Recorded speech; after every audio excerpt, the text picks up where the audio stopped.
नमस्कार दोस्तों, आज मैं आपको बहुत बढ़िया कहानी सुनाने जा रही हूँ, अंधे की और एक लंगड़े की। बहुत ही अच्छी कहानी है, ज़रूर सुनिएगा, बहुत ध्यान से सुनिएगा। ये कहानी हमें एक संदेश देती है। तो हुआ ये कि एक गांव में दो मित्र रहते थे। अंधा था एक और एक था लंगड़ा। और भाई दोनों परिवार वाले, दोनों के जो ना कोई परिवार में नहीं था। गांव के बाहर एक पीपल का पेड़ था, दोनों उसी के नीचे रहते थे। गांव वाले उन दोनों से बहुत प्यार करते थे, क्योंकि वो कोई कुछ काम करने को कहता तो दोनों मिलकर, जो दोनों मित्र थे ना, वो मिलकर जो है उस काम को कर देते थे। गांव का हर व्यक्ति उन दोनों को सुबह शाम कुछ खाने को दे जाता था। दोनों आपस में मिलजुल कर प्यार से खा लेते थे। धीरे धीरे समय बीतता गया और सावन का महीना आ गया और बारिश होने लगी। बहुत तेज बारिश होने लगी। कई सालों बाद इस बार बारिश ऐसी होने लगी थी कि रुकने का नाम ही नहीं ले रही थी। लगातार 7 दिनों तक बारिश होती रही। गांव पानी से डूबने लगा। गांव में त्राही त्राही मच गई। गांव छोड़कर लोग भागने लगे। अंधे ने कहा लंगड़े से, भाई ये आवाज़ कैसी आ रही है? लंगड़े ने कहा कि गांव में पानी भरने की वजह से लोग गांव छोड़कर जा रहे हैं। तब अंधे ने कहा कि हम दोनों को भी यहाँ से जाना चाहिए। गांव वालों से बोलो कि वो हमें भी ले चलें। हमने गांव वालों की बहुत मदद की है, अतः गांव वाले हम दोनों को गांव से बाहर सुरक्षित जगह मतलब ले जाए, अगर हमारी मदद भी करेंगे वो लोग। लंगड़े ने अपने मित्र के कहने से गांव वालों से मदद मांगी, परंतु किसी ने उन दोनों की असहाय मतलब लोगों की मदद नहीं की। दोनों बेचारे उन मतलबी गांव वालों की इस बात से बहुत दुखी हुए। अब मतलबी क्या थे, गांव वाले अपनी ही जान बचा रहे थे। लंगड़ा बेचारा रोते गिड़गिड़ाते हुए गांव के लोगों से बोला, भाई मुझे लेकर जाने से आप लोगों को तकलीफ़ हो सकती है, परंतु मेरे अंधे मित्र को ले जाने में तो कोई तकलीफ़ नहीं होगी। तो कृपया करके मेरे इस अंधे मित्र को ले जाइए, क्योंकि वो चल तो सकता है लेकिन उसकी आंखें नहीं हैं। मैं ही तो नहीं चल पाऊँगा, कोई बात नहीं, आप मुझे मत ले जाइए।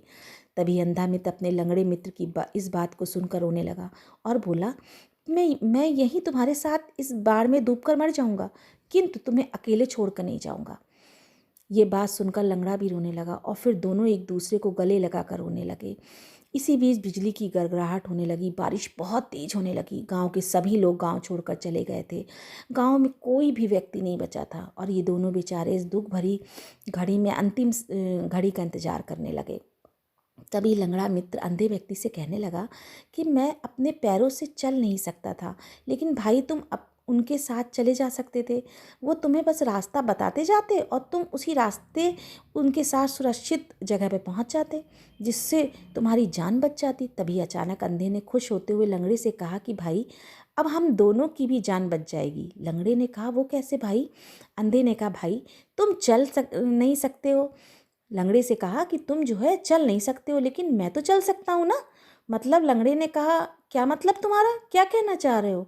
फिर अंधे ने कहा, तुम मेरे कंधे पर बैठ जाओ और फिर इशारे से तथा बोलकर सुरक्षित रास्ते की तरफ चलने में तुम मेरी मदद करना, जिससे हम दोनों यहाँ से सुरक्षित चले जाएंगे।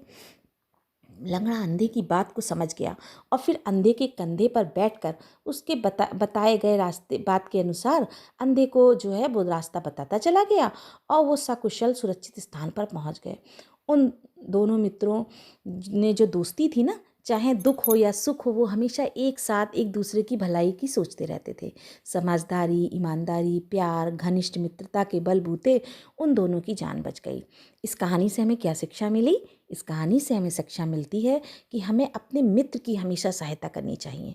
कोई भी समस्या हो, हमेशा अपनी मित्रता हमें निभानी चाहिए और मित्र हमेशा देख समझ के ही बनाने चाहिए, क्योंकि सच्चा मित्र वही होता है जो दूसरे मित्र के प्रति हमेशा ईमानदार रहता हो, हर वक्त उसकी भलाई के बारे में सोचे। ऐसी सोच रखने वाले दोस्तों को दुनिया में कोई भी बुरी ताकत उन्हें झुका नहीं सकती। वे हमेशा हर लड़ाई एक साथ मिलकर जीत लेते हैं। लेकिन हमेशा ध्यान रखिए, मित्र अच्छे ही बनाइए, खराब मित्र मत बनाइए।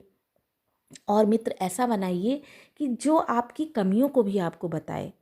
तो अब आपको अगर ये कहानी पसंद आई हो तो फिर हमारे चैनल को लाइक करिएगा, शेयर करिएगा और सब्सक्राइब करिएगा। नमस्कार, मिलते हैं अब दूसरी कहानी में।